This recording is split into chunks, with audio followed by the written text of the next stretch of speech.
What it do, Packer Nation? I'm Camille Davis coming at you live from the Pack a Day Podcast YouTube page after a beautiful, beautiful Thanksgiving Packers win. Packers beat the Dolphins 30-17 in Lambeau Field, prime time Thanksgiving game. Everyone's watching, and the Packers showed up. We got to start with the Packers defense because they were able to get some crucial stops throughout this game.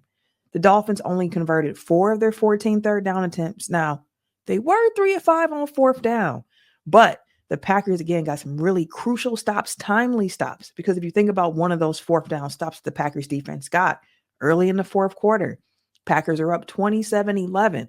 It's like fourth and goal for the Dolphins at this point. This is a drive that had gone 75 yards for this Dolphins team. So you are right there. That's a crucial moment in the game. A touchdown there, and it's at the very least, if they make the extra point, it's 27-18 at that point. The game's a little bit closer.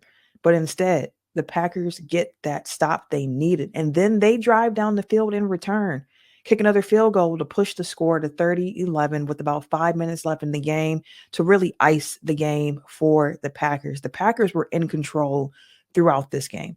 You saw the Dolphins offense get some yards up. They were able to move the ball, but they were not able to convert that into a lot of points. And you will take that time in and time again for the Green Bay Packers. And that pass rush, y'all, we have been asking, where's the pass rush? How come it hasn't been consistent? And they showed up tonight against the Dolphins. You had 5 sacks from this Packers defense, 9 tackles for losses. We saw Lucas Van Ness come out there, get a sack. Second straight game for LVN where he gets a sack. We saw Kenny Clark, big money, Kenny Clark, finally come out here and get his first sack of the season. Only took until game 12, but listen, if Kenny Clark is going to start turning it on now, like there is no better time than that playoff push to see him start to come alive. So love seeing the pass rush get there. And even when it didn't count for a sack, you saw them being physical with Tua. You saw them getting pressure on Tua. You saw the pocket not comfortable for him a lot of the game. But when Tua had time, you saw him be able to make some plays. Again, a lot of yardage for that Dolphins offense, but not a lot of points came out of it. So you will take that. We also saw Quay Walker used as a blitzer on a few possessions here in this game. I saw on Twitter, I should say the website formerly known as Twitter, Jacob Morley stated that the Packers sent Quay Walker after the quarterback 5 times tonight against the Dolphins. And he got pressure on 4 of those blitzes against the Dolphins. I think the Packers are starting to really figure out, Jeff Hafley and crew are really starting to figure out the most effective way to use Quay Walker. He made it himself after the game. Quay Walker in his locker said, I know a problem that I have sometimes is overthinking. I have to go out there and play fast. And over the last 2 games, you've seen Quay Walker looking pretty decent. And maybe it's just they got to find the right role for him. And it feels like they're getting to that point. When you're able to let Quay pin his ears back and really get to it, there's something there. There is something there. After the game, Matt LaFleur mentioned that Quay's been playing his best ball right now. And he said, I don't think anybody would dispute that. He also added that Quay now has a better feel for what the Packers are asking him to do. And he said that he's really happy with where Quay is at because Quay is a resilient dude and he's very, very critical of himself. So seeing that growth in him, seeing him be used in an effective way is encouraging for the Packers, especially if they can continue to unlock that as they make this playoff push. And I also want to say shout out to Robert Rochelle because when you look at how the game started, the Packers, Keyshawn Nixon has the big opening kickoff return, but then the Packers go 3 and out. And it's like, stifled momentum, right? Get the punt. It's muffed. The Packers get it back in favorable field position. Then they capitalize on that with a Reed touchdown pass. So I want to shout out to Robert Rochelle, a big special teams play for the Green Bay Packers that helped turn the tide for this game because once the Packers got on the board, they did not look back at the Dolphins. And I did see, too, Robert Rochelle has been dealing with something in his personal life as well. So to see him come out there, make an impact play on a big day, a day where most of the eyes are on you because you are prime time. You love to see that from him. So shout out to Robert Rochelle for that play and what he was able to do to help turn the tide for the Packers. And again, the Packers were in control after that for the most part. The Packers had a 24-7 lead. I'm sorry, 24-3 lead by halftime. And again, they gave up some yardage in the second half, but only allowed 17 points to that Dolphins offense, which, as some Packers players said, they looked a little cold out there.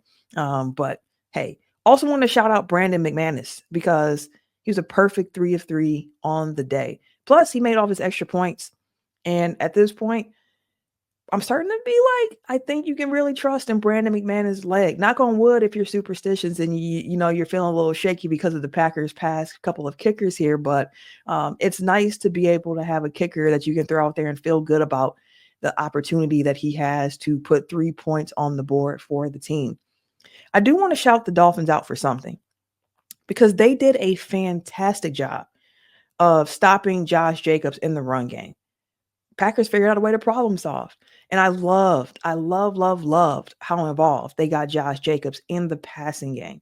Just find a way to get the ball in Jacobs' hands. Like if you ain't get it on the ground through rushing the ball, find ways to get the ball in his hands through the air. And the Packers did that. He only had 43 rushing yards on the day on 19 carries. That's good for 2.3 yards per carry. Not great. But he was the team's second leading receiver behind Tucker Kraft. Josh Jacobs had 74 yards on 4 receptions, including that monster 49-yard catch that he had where he just took the ankles of that Miami Dolphin defender on that jump cut back end. Like, woof, it was nasty. And seeing Jordan Love actually look behind him and just shaking his head too, I'm like, I feel you on that, Jordan, because I'm feeling the exact same way. And I mentioned Tucker Kraft because he was the team's leading receiver tonight.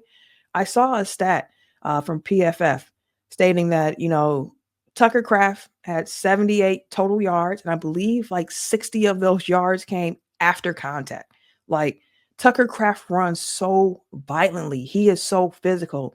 And the Packers having a really physical tight end, having a really physical running back in Jacobs, and having wide receivers that also like to get physical at the point of like the block. Something special is cooking up here on this Packers offense. I really do feel that way. I'm loving what I'm seeing from them. Loved what I saw from Jordan Love, no pun intended. His second game now in a row with no interceptions. Plus, he got his turkey leg, y'all. Jordan Love got his turkey leg after last year's debacle where Greg Olsen was eating his turkey leg. Even though Olsen denies it, we saw what happened. We saw Love didn't get his turkey leg, but he finally got it. The whole squad got turkey leg. So it was good to see Jordan Love making good decisions throughout the game for the most part, taking care of the ball, no interceptions, and finishing with a really good completion rate as well.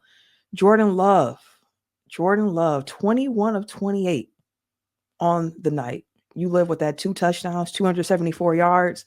Loved what I saw from him. What I didn't love as much, again, this is a Packers team that is really talented. I believe that they have the talent to make it to the Super Bowl, but they have got to clean up the penalties, especially the pre-snap joints, especially the offsides penalties. Oh my goodness. 4 different times in this game. I believe the Packers were penalized 7 times in the game. 4 of them were offsides related, encroachment related. You had Rashawn Gary doing that in the first quarter, which wiped off a sack from the board for the Packers. You had TJ Slayton doing so again. And that was a possession in the second quarter that was really wild because the Dolphins were going for it on 4th. And then they had a false start. They lost 5 yards. Going to attempt a 48-yard field goal. Slayton jumped. Dolphins get the 5 yards back. Then they go for it on 4th down. And then they convert on 4th down. They still settled for 3 on that possession, but still can't do that. You had Ingabari who lined up in the neutral zone in the second quarter when the Miami defense was backed up deep in their own territory. Then you also had Devontae Wyatt, who was flagged for encroachment in the game. Like, you can do this against some lesser teams, but like looking ahead, like next week, a matchup with the 11-1 Detroit Lions. You cannot beat yourself against really good teams. You have to be fundamentally sound. So a lot of good from the Packers in this game, a lot to continue to build off of, but some things still to clean up for them to get to that level that I think that they can with the talent that they have on this squad. As I mentioned, Next week, Thursday, another primetime game for the Green Bay Packers. Listen, it's a big game, y'all. The Packers coming off two big wins, two big blowouts, really. They beat the 49ers and the Dolphins by a combined score of 68-27. The Packers have won 7 of their last 8 games, with that loss in that mix coming from the Detroit Lions. It's a big game for the division. It's a good game for a measuring stick because the Lions have been playing some really, really good football. We saw them escape the Chicago Bears today after some very, very poor clock management on their side. But this is not about the Bears.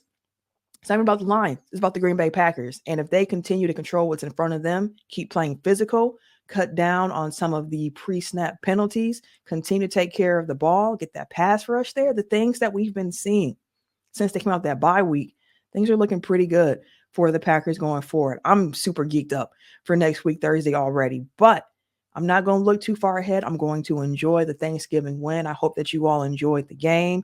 Hope you enjoyed the holiday with your family and your friends. And even if you didn't have the family and friends side by side with you, you're able to watch this Packers game with the Packer fans from across the world. So you weren't alone at all. You got a chance to have that community with the Green Bay Packers. So all in all, y'all, good Packers win for the second straight week. Starting to really see this team pick up steam. And I think that they're getting Detroit at a really good time, especially if they can get some guys coming back from injury for that game. But there will be a lot more breaking down this game against the Dolphins, as well as looking ahead to that game against the Detroit Lions next week, Thursday. So make sure you keep it locked in to the Pack a Day podcast. Again, I'm Camille Davis. And as always, go Pack Go.